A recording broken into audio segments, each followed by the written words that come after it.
share with you some tips on how to navigate triggers with grace and understanding. Yes, it is very possible to navigate emotionally kind of intense moments when conflict comes up, as they do naturally in our daily lives, and that it's possible to approach these moments with grace and understanding, and that you don't have to, without suppressing, without fronting that you're okay when you're really not, and to really have the experience of capitalizing on these moments for you to really gain a deeper awareness about yourself and the other. So when triggers happen, it's so easy to kind of fall into or slip into this very punishing state, whether it's towards yourself for feeling what you're feeling or towards the other about whatever's been provoked. And that's when our system can be flooded with a whole range of very unsavory, unpleasant feelings and emotions. So the first thing is when this happens, it's so important to give yourself space to have your reaction. And it's like you can't help yourself from having a reaction, right? So, but it's really important that you give yourself that space, whatever the feeling might be, whether it's anger, annoyance, defensiveness. Like, let yourself really sink into and allow these feelings to really emerge in the container of your own energy body. And just let yourself know that there's no such thing as an overreaction, that the reaction that you're having is completely valid, and just let yourself allow this space and to know that it's okay to feel agitated. I recommend that you do not respond or engage with whatever the triggering, if it's an external person or whatever it was, that you don't engage with them immediately until you give yourself space for that agitation to settle, and that you can first see clearly what's going on inside of you, so that you prevent adding more to the trigger than is necessary. So in that space, if you can really, give yourself that space to really see what's going on and feel what's going on and to hear what's going on inside of you, ask yourself, what's hurtful, what's offensive to me in this situation? What is bad about what's happening? And you'll notice this will open up some layers of vulnerability inside of you, and that you keep sinking into this feeling. And it could be a lot of, there could be a lot of polarities going on. Like, I feel this, but also I feel this. And I feel angry, but I feel bad about feeling angry. And, all those conflicting emotions that you just kind of almost energetically, you're like sitting back to watch and to feel what wants to emerge. You can also ask yourself, this is a very important question, which is, what am I making this mean about myself when this happened? for this to happen. The meaning you put to what happened is really everything. There's so much that we just kind of, by default, make assumptions about, and it's so automatic that we don't even realize we're doing it. And so it's really important to take a step back to feel into, what's happening here or what has happened within the trigger. There are many layers of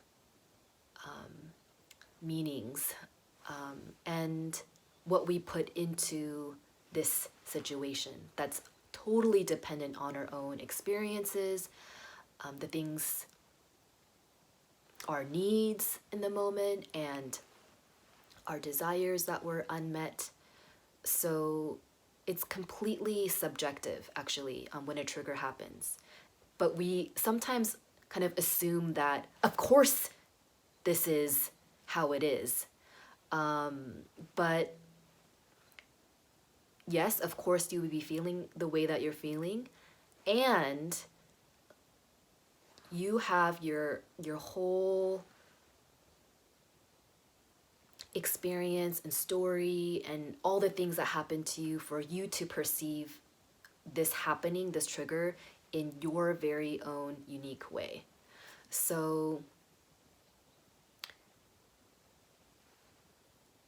take some space and time to write this out or feel this out or talk this out in a space where you have some neutrality around you, this container. And after you kind of start to sense the contours of your perception coming into this, then you can move on to asking yourself, now what could be going on in the other's reality for them to react this way to me? So this is really important for you to stretch your capacity for understanding where they might be coming from. As an example, someone say someone's really triggered with you that you were late coming for an appointment that both of you had arranged. So here they are, maybe like, saying some really angry things towards you about kind of exhibiting their upsetness.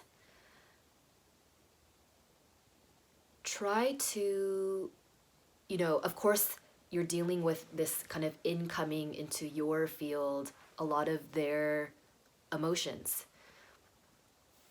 This is where it's really important to kind of differentiate between, okay, here's my experience and here's their experience, and to sense like why and where they may be coming from for them to perceive your actions as so offensive, and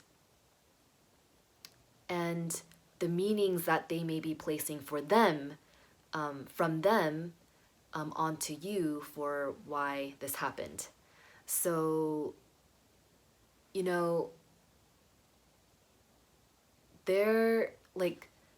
there's always, when someone is angry or triggered with you, there's always a world of pain coming from their experience that precedes this event, that they're, with all their meanings and their needs and their values and associations that they're bringing into this moment when your realities collide.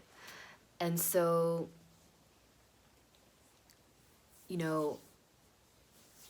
based on what they experience, it could be that your lateness meant to them, this whole story about maybe it provoked their deep like vulnerability about feeling like they're not important, that they're being forgotten, that they are uncared for, that they are unloved, and all these very painful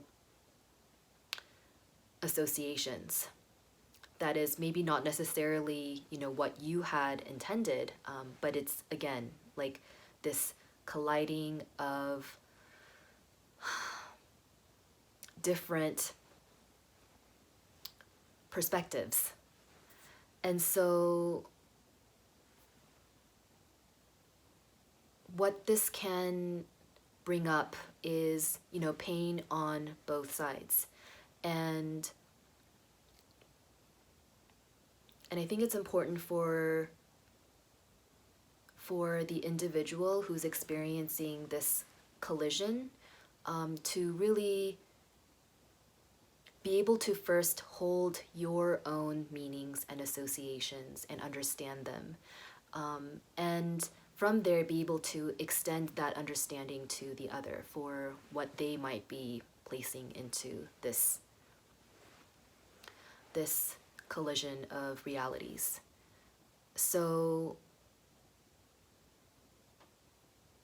I think it's also important to watch out for the kind of language that is very common that you hear, language such as, he made me feel angry, they made me feel upset.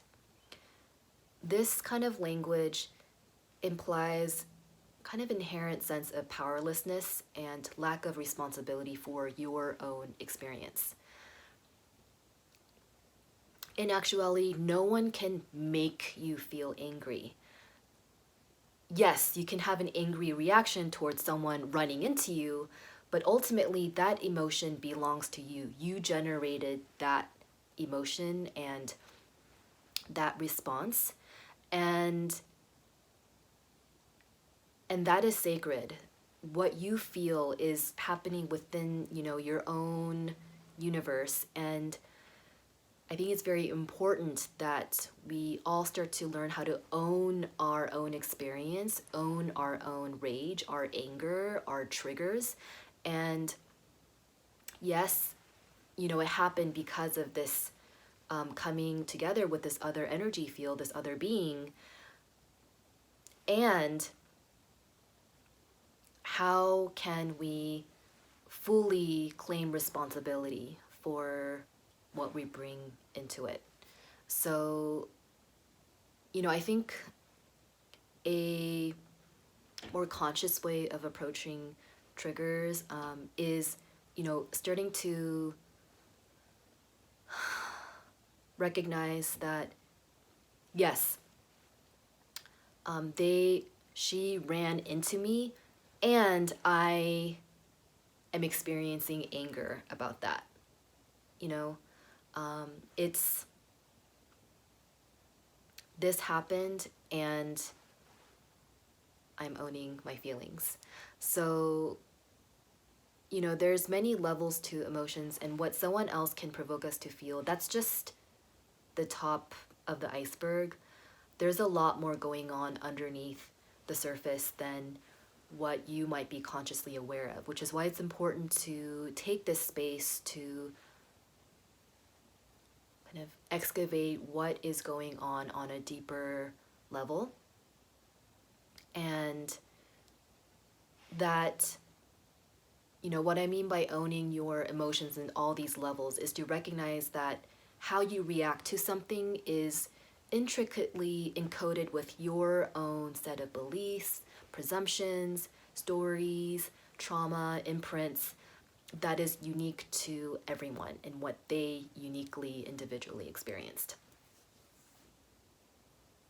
Yeah, so when I was younger, my dad would have an insane trigger around being greeted when he got home from work. And I just, as a child, I kind of observed, this clash of meaning, something that was so intensely significant to him, and whereas to me, it wasn't loaded with the same kind of meanings. And so I guess this was also, you know, embedded with a lot of Korean culture, and, you know, this kind of Confucianism that's, you know, in the culture of, you know, really there's like hierarchy and you really have to show your respect to your elders, your parents in a very specific way. So anyhow, he expected a greeting immediately when he came home as a sign of respect. And not doing that meant that we were ungrateful, disrespectful, just like the worst, you know, children ever. So, you know, in that, I recognize that his need in receiving that greeting was to feel validated and seen as a good parent who works hard and provides for his family, and the greeting that he received was an indicator that his hard work, being a good parent in the way that he knew, was acknowledged. So this was a clash with my, you know, 7-year-old self who's, you know, I'm just probably engrossed in my own activity, and just my need was to just be left alone. So I think, you know, of course, when each side is insisting on their own rightness, this is basically what culminates into war. I think it's, you know, this is a very limiting way to be in relationship with others. So watch out for this kind of binary playing out, where, you know, this need for being right, and needing for the other to be wrong. You know, this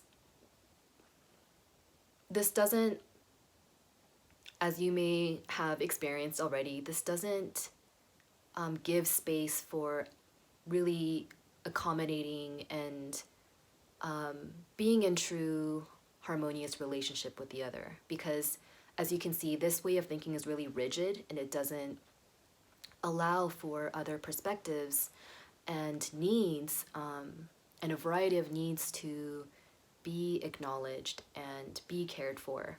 So, you know, if you can start to make space for the possibility that your perspective and what you're bringing in is very valid, and the other person who is also valid in where they're coming from and what their experiences are, then this just opens up space.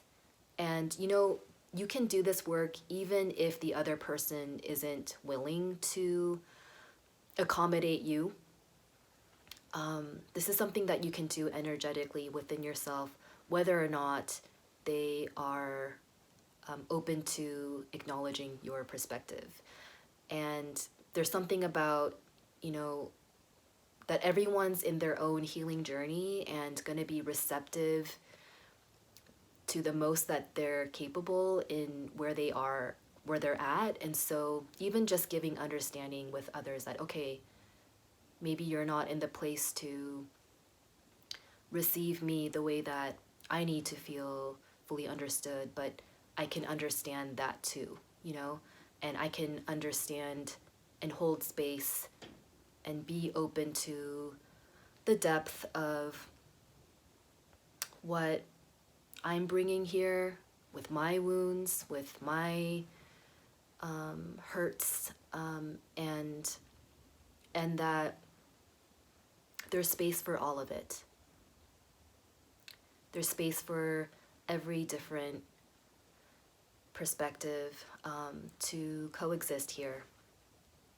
So, you know, deep down, everyone has maybe different kinds of triggers, but everyone's connected to the same.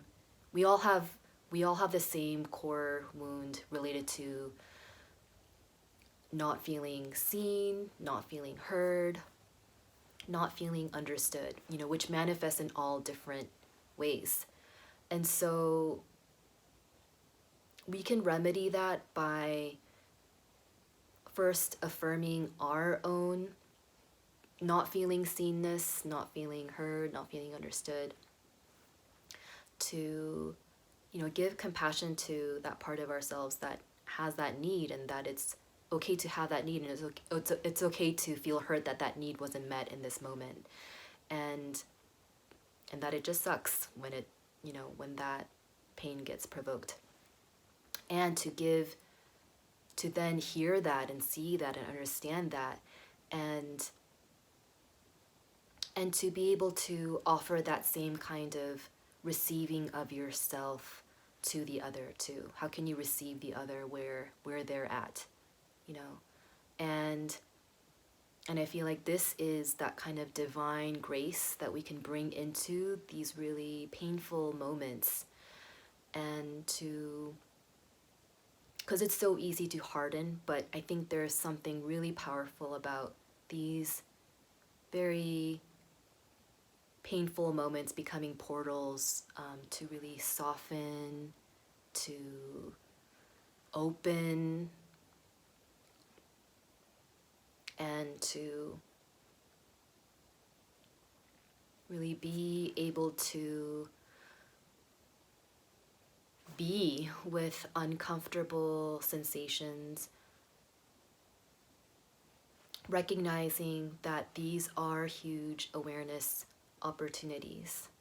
And once you kind of open in this moment, that it's a muscle that you can start to cultivate, in the next uncomfortable moment or encounter, because it's all about relationship and how we relate to these feelings, how we relate to these feelings in others, and that